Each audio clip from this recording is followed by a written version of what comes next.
मानसरोवर और बद्रीनाथ धाम के दर्शन करने के लिए नीलकंठ वर्णी पहाड़ की ऊंचाई और बर्फ की चिंता किए बिना बर्फीले पहाड़ पर मदमस्त होकर चढ़ने लगे। नीलकंठ वर्णी बद्रीनाथ पहुंच गए और वहां पर दर्शन किए। साथ ही दीपावली तक यहीं पर रुके। यहां पर पंजाब प्रांत के राजा रणजीत सिंह अभी दर्शन करने आए थे। भगवान भोलेनाथ के दर्शन करने के पश्चात उन्होंने एक बाल योगी को देखा और उनकी दिव्यता देखकर बहुत ही प्रभावित हुए। रणजीत सिंह नीलकंठ वर्णी के पैरों में गिर गए और हमेशा साथ रहने के लिए आज्ञा मांगी, लेकिन नीलकंठ वर्णी ने कहा कि नहीं, आप मेरे साथ नहीं रह सकते। आपको अपने कर्तव्य का पालन करने के लिए पुनः अपने राज्य में जाना होगा। तुम मेरा स्मरण करते रहना, मैं कभी भी आकर तुमसे मिल लूँगा। हरिद्वार में हर की पैड़ी पर राणा रणजीत सिंह और नीलकंठ वर्णी का मिलन हुआ।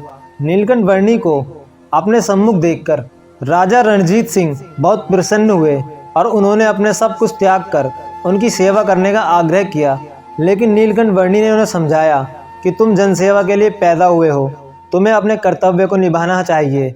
मैं हर वक्त तुम्हारे साथ हूँ। घनश्याम पांडे अर्थात भगवान स्वामीनारायण को गृह त्याग किए मात्र 10 महीने का समय हुआ था कि पुनः अयोध्या की ओर लौटने का मन बनाया। बांसी नामक शहर जो कि नदी के तट पर स्थित था, वहां पर भगवान स्वामीनारायण अर्थात नीलकंठ वर्णी आकर रुक गए। नदी में नहाने जाते समय नीलकंठ वर्णी ने देखा कि मानसी शहर के 2 युवक हाथ में बंदूक लिए वहां से गुजर रहे थे। शायद वह शिकार की तलाश में थे। तभी वहां पानी पीने के लिए पक्षियों का एक जोड़ा आता है और उन शिकारी की बंदूक लगने से वह तड़पने लगते हैं। तड़पते तड़पते दोनों पक्षी वहीं पर दम तोड़ देते हैं। इस घटना ने नीलकंठ वर्णी को अंदर तक निचोड़ दिया। वह बेचैन हो गए। पूरे दिन नदी के तट पर ही बैठे रहे और अंत में बोल पड़े, ऐसा शहर किस काम का, ऐसे शहर को जलकर भस्म बन जाना चाहिए। जैसे ही उन्होंने अपने मुख से आग लगने की बात निकाली, पूरे बांसी शहर में आग की लपटें निकलने लगी। देखते ही देखते पूरा शहर धधकने लग गया। यह सब देखकर नीलकंठ वर्णी नदी के शीतल जल में डुबकी लगाने के लिए उतरे। जैसे ही उन्होंने जल में डुबकी लगाई, शहर की आग बुझ गई। कहते हैं कि इस घटना में वह दोनों शिकारी जलकर नष्ट हो गए जिन्होंने उन पक्षियों को मारा था। यहाँ से निकलकर नीलकंठ वर्णी लगातार आगे बढ़ते रहे। वासीपुर में पहुँचे। गांव के बाहर एक पेड़ के नीचे वह ध्यानमग्न होकर बैठ गए। तभी वासीपुर के राजा शिकार के लिए वहां से गुजर रहे थे। जैसे ही उनकी नज़र बाल योगी नीलकंठ वर्णी पर पड़ी, वह नीचे उतरे और उनके चरणों में जाकर बैठ गए। वह समझ गए कि शायद उनका कल्याण करने के लिए साक्षात भगवान का अवतार लिए यह बालक हमारे नगर में पहुंचा है। राजा ने नीलकंठ वर्णी से आग्रह किया कि वह उनके साथ उनके महल में चलें। राजा की श्रद्धा देखकर नीलकंठ वर्णी प्रभावित हुए और राजा के साथ महलों की ओर चल पड़े। राजा के महल में उनकी खूब सेवा की गई। उन्हें तरह तरह के फल और व्यंजन परोसे गए। रानी उन्हें देखकर बहुत प्रभावित हुई। वहां पर उनकी 2 लड़कियां थीं। एक का नाम इला और दूसरी का नाम सुशीला था।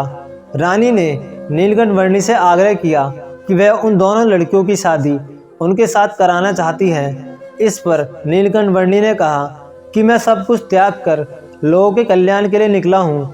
तुम लोगों का कल्याण भी मेरे माध्यम से ही होगा और तुम्हारे जैसे हजारों बालाओं और भक्तों का कल्याण करने के लिए मुझे निरंतर प्रगति के पथ पर चलना होगा।